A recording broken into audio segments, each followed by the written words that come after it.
To help you build formulas faster, we are going to use a feature called helper columns. This helps you to break down formulas and makes it easier for you to figure out where you've gone wrong before you dissect bigger formulas. Now here we have a table of data with items, categories, quantity and a price of the units. What we want to do is we want to add a 10% discount on any unit price that is above $499.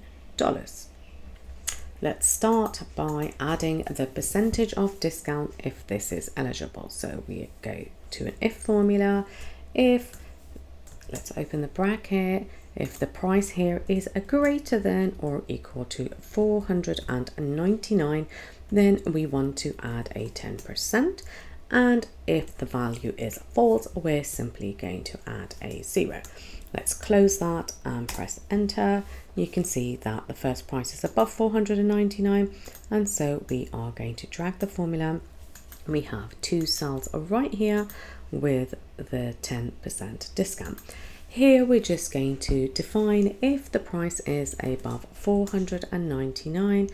Let's click on this cell. If that's greater than or equal to $499, then we want it to show this value, and if not, we just want it to show a 0.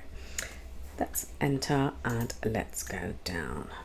Okay, now the third helper column is going to help us define the discount amount, and to do this it's equals this, which is the percentage of discount, times the price if it's above $499.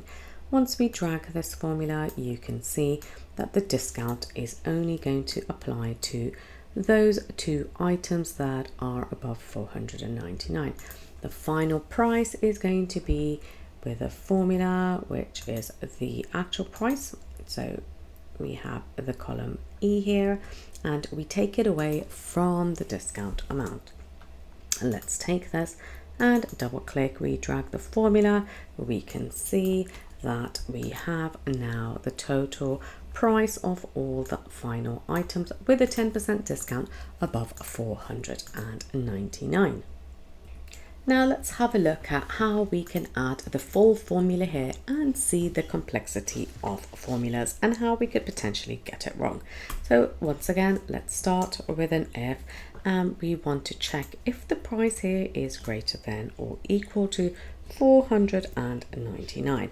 That's the test. Now, if the value is true, what we want to do is take the original price and we want to take away the discount. So we simply do E8, take away the 10% times by the unit price. That is if the value is true. We close up the bracket. And if the value is not true, let's just add a 10% here. And if the value is not true, we are going to simply just have the price as it is. Let's close the bracket and close the bracket once again. Press OK. We just correct our formula there.